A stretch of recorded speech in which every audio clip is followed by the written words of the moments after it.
Unless y'all buying gold and silver. It's not even money. It's federal notes. It's FRNs, Federal Reserve notes, which we're talking about the Federal Reserve right now. They're Federal Reserve notes that are made currency by the United States. But on y'all say so. Y'all say this is money, and you put it in the currency, right? What they printed up for less than a penny a note, right? And it's not worth shit. It's just IOUs, man.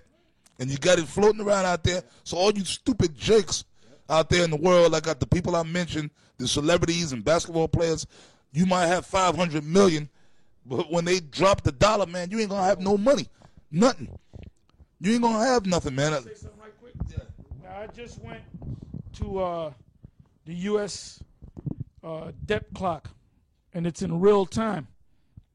And right now, I'm gonna read it. U.S. national debt, 16 trillion, 782 billion. All right? Damn, that's almost 17, right? It'll be 17 in maybe like another 2 months. 17 trillion. The U.S. total debt is 59 trillion, 308 billion. So, you know, ain't looking good for y'all. Yeah, your time's up. That's why the Lord Yahweh Shai said, I beheld Satan falling as lightning from heaven, because that's how fast this man's economy is falling. Because I forget the number, but I believe it was in the single digits, the debt when Obama came into office. I can tell you exactly. It was about 10 trillion. It was about 10 trillion. So when Bush came in, I believe the debt went from I don't know, it was 5 or 6 trillion to 10 trillion. I believe it was 6 trillion, and then it went to 10 trillion. I mean, I can put the numbers together, but when Obama came in, inside of 4 years, I think the debt went up. I think $5.5 to $6 trillion. Yep, and it's breaking down to where every year it goes up $1 trillion. And the GDP, which is the gross domestic product, is a little bit less than 16 trillion.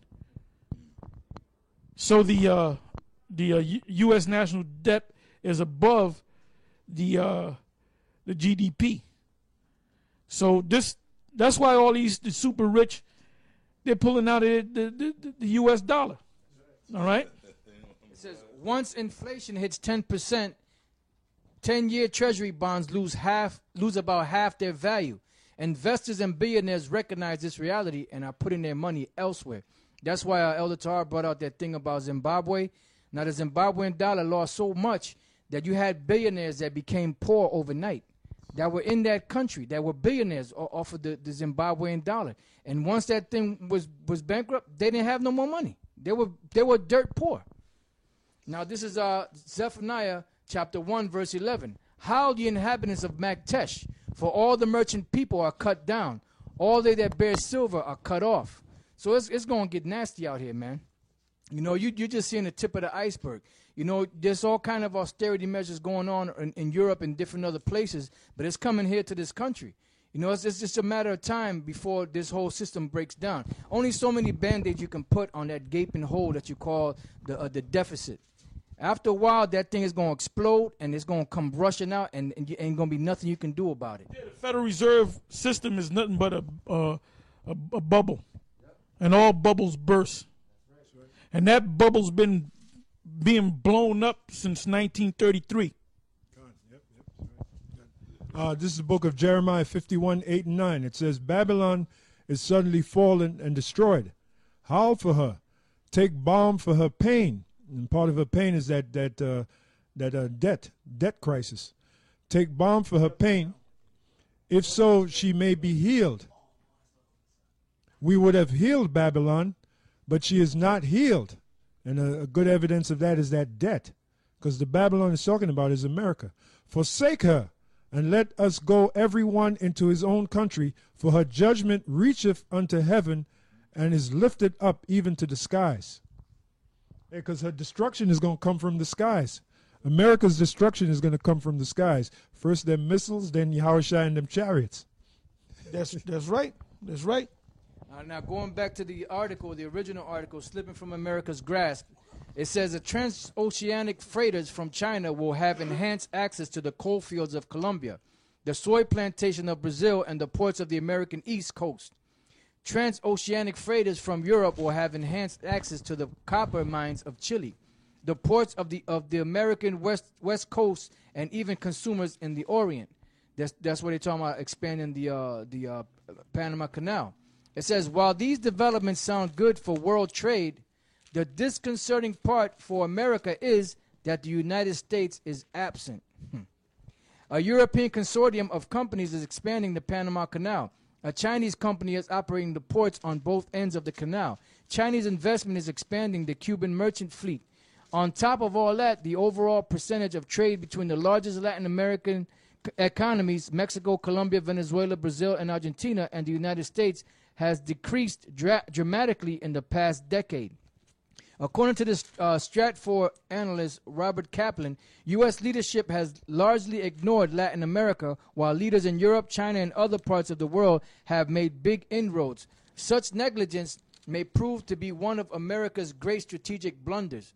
One of the lesser-known battles of the Second World War was the Battle of the Caribbean. During this 1942 naval campaign, German U-boats and Italian submarines attacked coastal targets in the Antilles Island and sank Allied ships in the Caribbean Sea.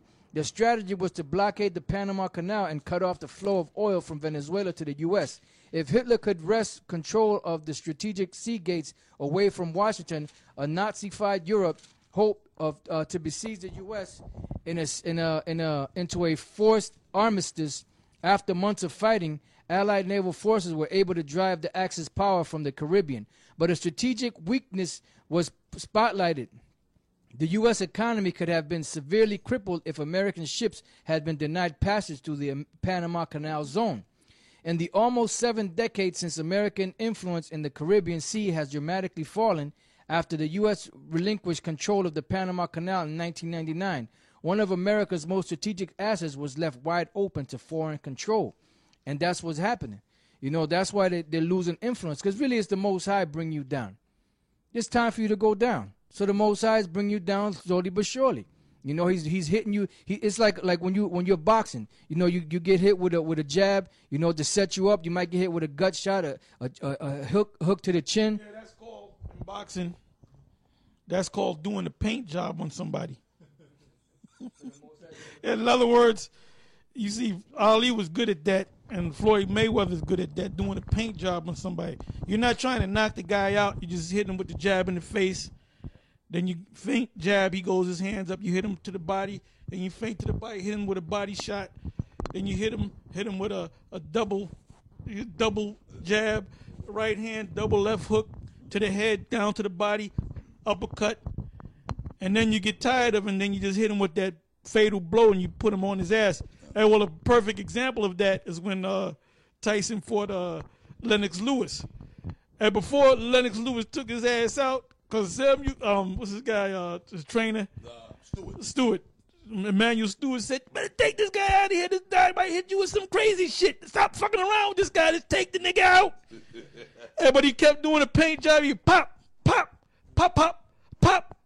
Then he got tired of doing a paint job on him. Then he hit him with that one right hand, man. And Tyson went down and didn't. Tyson looked at the ref like, I don't know what the fuck you